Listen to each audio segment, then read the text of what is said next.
সংশোধিত ওয়াকফ আইনের প্রতিবাদে আগুন জ্বলেছিল মুর্শিদাবাদে। সুতে ধুলিয়ান শামশেরগঞ্জ এলাকার বিভিন্ন জায়গায় অশান্তিতে ঘরছাড়া হচ্ছেন বহু মানুষজন। সেখানেই হাজির জাতীয় মহিলা কমিশনের প্রতিনিধি দল। সব হারিয়ে বিজয় রাহাতকারের সামনে কান্নায় ভেঙে পড়েন পালপাড়ার দুর্গতরা। রাষ্ট্রপতি শাসনের দাবি জানিয়েছেন তারা। পাশাপাশি স্থায়ী বিএসএফ ক্যাম্পের দাবি জানান। সর্বস্ব হারিয়ে ত্রাণ শিবিরে ঠাঁই হয়েছে দুর্গতদের। এলাকায় এখনও মোতায়েন কেন্দ্রীয় বাহিনী ও পুলিশ, কিন্তু তাও ভবিষ্যতের সুরক্ষা নিয়ে অনিশ্চিত বাসিন্দারা। বেদবনা গ্রামের পর এবার দিগরি পালপাড়া এসে পৌঁছালেন জাতীয় মহিলা কমিশনের সদস্যরা। দিগরি পালপাড়া, সেই পালপাড়ার যারা ক্ষতিগ্রস্ত মানুষজন, আক্রান্ত মানুষজন, তারাও কিন্তু কান্নায় একই রকম ভাবে ভেঙে পড়েছেন জাতীয় মহিলা কমিশনের সদস্যদের কাছে। রাষ্ট্রপতি শাসন চাই, স্থায়ী ক্যাম্প চাই, আমাদের ক্ষতিপূরণ চাই। बहुत ज़्यादा हो गया है। इस तरीके से ये सब अमानवीय है।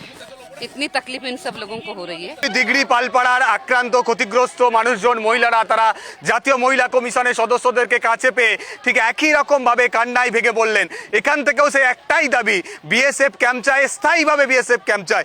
সেই দাবিতেই কিন্তু তারা জানাচ্ছেন যে এই জাতীয় মহিলা কমিশনের সদস্যদের কাছে। শামশেরগঞ্জের ধুলিয়ানে পৌঁছয় জাতীয় মহিলা কমিশনের প্রতিনিধিরা। ক্ষতিগ্রস্ত এলাকা পরিদর্শনের পাশাপাশি জেলা শাসকের সঙ্গে বৈঠক জাতীয় মহিলা কমিশনের। দুর্গতদের সঙ্গে কথা বলে তাদের সমস্যার কথা শোনেন। পৌঁছন শ্রীরূপা মিত্র। এনআইএ তদন্তের দাবি জানিয়েছেন বাসিন্দারা। তারা ক্ষতিগ্রস্ত এলাকা পরিদর্শনের পাশাপাশি জেলা শাসকের সঙ্গে মহিলা কমিশনের চেয়ারপারসন এবং সদস্যরা তারা একটা বৈঠক করবেন, এমনটাও কিন্তু ঠিক হয়ে রয়েছে।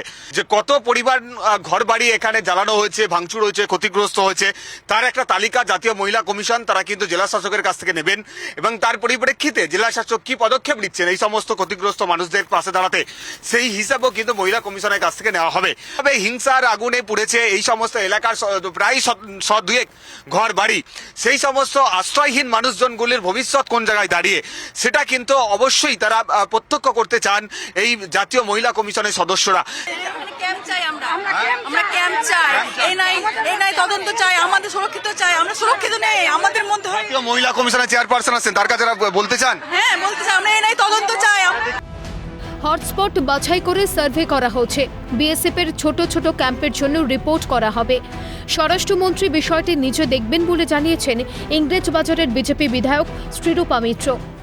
মাননীয় স্বরাষ্ট্রমন্ত্রী শ্রী অমিত শাহজি নিজে বিষয়টা দেখছেন। আমরা রিপোর্ট দেব এবং রিপোর্টের মধ্যে হটস্পট চিহ্নিত করে সেখানে কিভাবে বিএসএফ এর ক্যাম্প তৈরি করা যায় বা পার্মানেন্ট সিকিউরিটি অ্যারেঞ্জমেন্ট করা যায়, তার জন্য আমাদের রেকমেন্ডেশন থাকবে।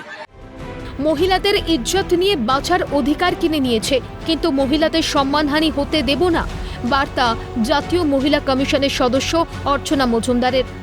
মহিলাদের আতঙ্ক, মহিলাদের এখানে সম্মান নিয়ে বা নিজের ইজ্জত নিয়ে বাঁচার অধিকারটা চলে গেছে, কাউ কিনে নিয়েছে। এই যে রাজনীতিমূলক যে সরকার চলছে, এর ভেতরে মহিলাদের সম্মান হানি হতে আমরা দেব না। আমরা চাইছি যে এখানে আমরা রেকমেন্ডেশন করব যে স্থানীয় পুলিশের ওপরে মানুষের কোনো আস্থা ভরসা নেই এবং তারা সেইভাবে কাজ করছে না, তাদের জন্য যা ব্যবস্থা নেবার আমরা রেকমেন্ডেশন করব। ছন্দে ফেরার চেষ্টা মুর্শিদাবাদের, কিন্তু তাও আতঙ্ক যেন পিছু ছাড়ছে না। আতঙ্কের মধ্যে কিভাবে বেঁচে থাকবেন তা ভেবে রীতিমতো ঘুম উড়েছে বাসিন্দাদের। এখন দেখার সরকার কি পদক্ষেপ নেয়। ক্যামেরায় জনি মন্ডলের সঙ্গে মফিজুল ইসলাম, ক্যালকাটা নিউজ, দিগরি পালপাড়া।